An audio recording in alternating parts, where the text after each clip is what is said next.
Welcome back to the deep dive. So the F1 circus has landed in Las Vegas, a city that's, built on the impossible.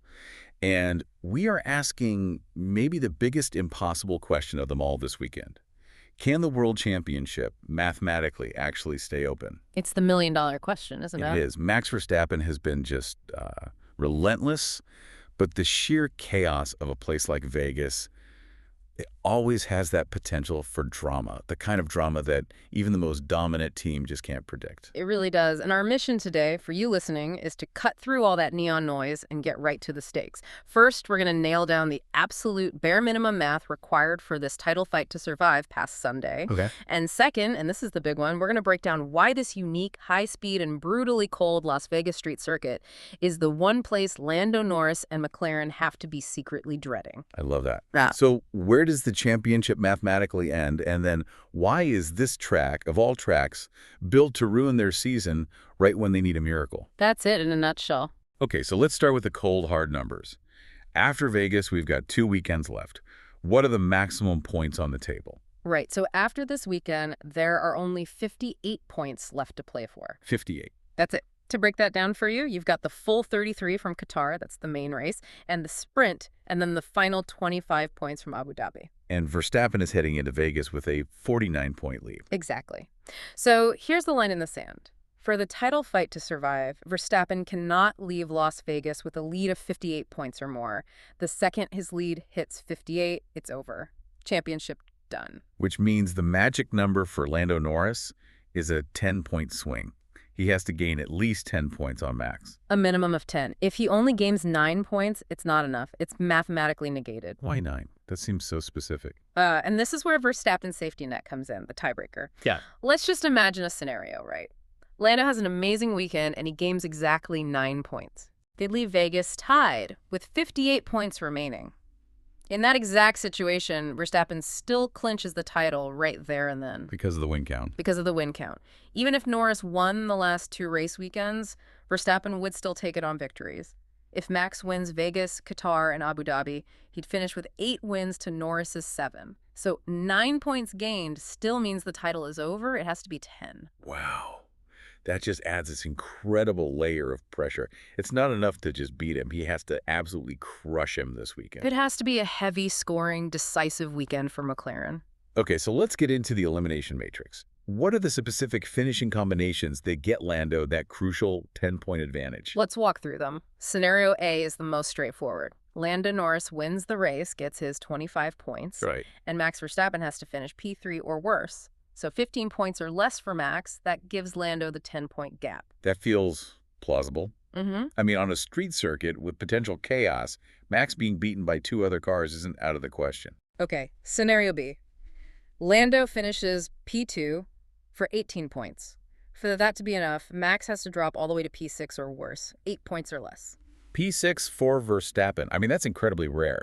We only really see that if there's damage, a huge strategy mistake, something like a badly timed safety car. Exactly. Now it gets even tougher. Scenario C, Norris finishes P3 with 15 points.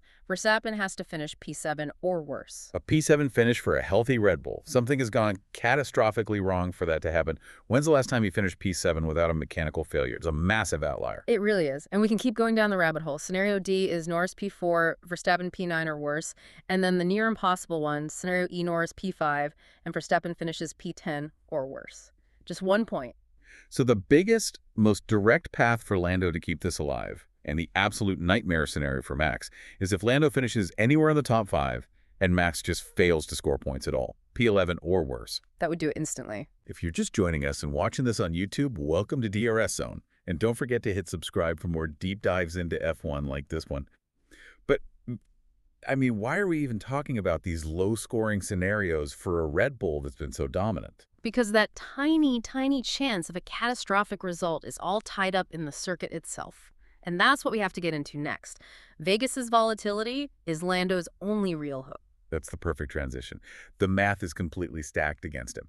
So now we have to talk about the track, because Lando has to pull off this miracle at what is, for his team, their absolute worst venue. And This is where the story gets really dramatic. I mean, internally, Las Vegas has been called McLaren's Black Beast. They're Black Beast. Statistically, it is the single worst circuit on the current calendar for them. Based on results, based on their car's characteristics, it's a nightmare. That just seems impossible, given how strong they've been this year.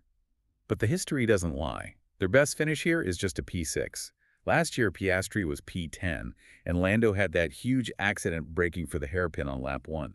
And Andrea Stella, the team principal, was very specific about why. It was just a catalog of technical failures. The track demands extremely low drag for those massive straights. Right, you have to run the skinniest wings possible to get that top speed. And when they did that last year, they suffered a massive loss in aerodynamic efficiency. They got the speed on the straight, but the car just wouldn't work in the slow 90-degree corners. It was just chronic understeer. The front end just refuses to bite. Constantly. On a street circuit, that means you're fighting the car, pushing towards the wall in every single corner. It's a huge time loss. And that must have had a devastating effect on the tires. A devastating knock-on effect. Stella said they couldn't get the tires working in qualifying, so they lacked pace from the start, and then in the race, they had significant tire graining. Let's be clear on what that means. Graining happens when you can't get the core temperature into the tire, so the surface just starts to shred and you lose all your grip. It's the perfect summary. McLaren was caught in this vicious trap. They adjust the car to fight the understeer, but that would just make the graining worse and kill the tires. They were battling the track with a car that was fundamentally unsuitable for it. Stella has said they've worked on it, but the real issue is they can't guarantee any of the fixes will work until they actually get on track, especially with the other huge wild card here, the temperature. And this is the great reshuffler. This isn't your typical F1 heat. Not at all. We're talking about extreme and unusual conditions that are going to fundamentally change how every single car behaves. The race and quali are at 8 p.m. local time.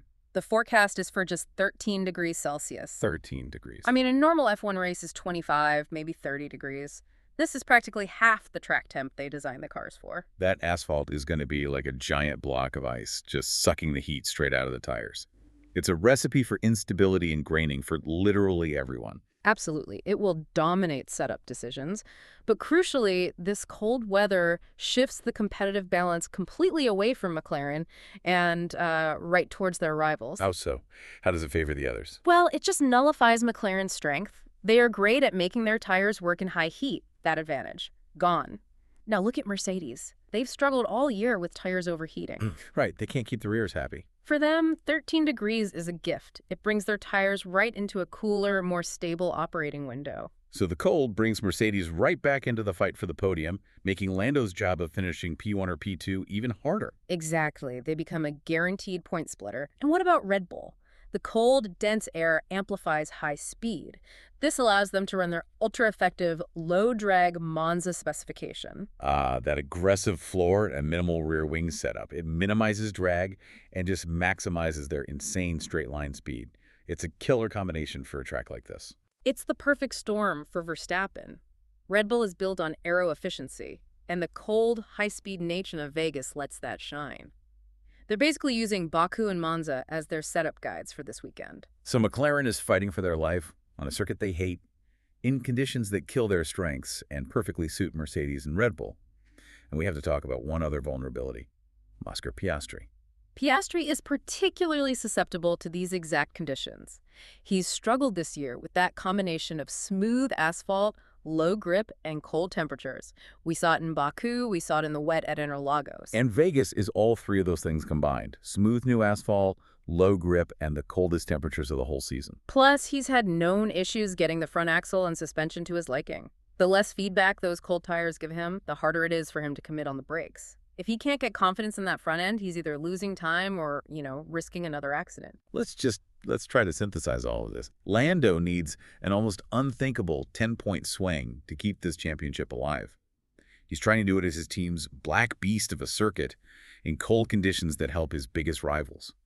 I mean, the deck is completely stacked against him. The difficulty level is just astronomical. He needs Max to have a disaster, a P7 or worse. But with Red Bull running their Monza spec and Mercedes loving the cold, the chances of a Red Bull collapse are, statistically speaking, tiny. But those conditions, Yeah. they're the ultimate wild card, right? The fight this weekend might not be Lando versus Max. It might be every single driver versus the cold, slippery asphalt. That's the key. When every team is struggling to get their tires to work in that 13-degree window, it introduces variables that no simulation can predict. That struggle for points could become universal. So maybe chaos is the great equalizer here. It could be. And it leaves you with this one final thought. When every driver is scrambling for grip on a cold track, who is more likely to make that critical mistake? The experienced champion defending a massive lead, or the desperate challenger who has to push beyond his car's limits to survive? That is the drama of Las Vegas. And that's why this weekend is an absolute must-watch. Thank you for diving deep with us. Make sure you subscribe and follow The Deep Dive wherever you get your content, because the Vegas chaos is only just beginning.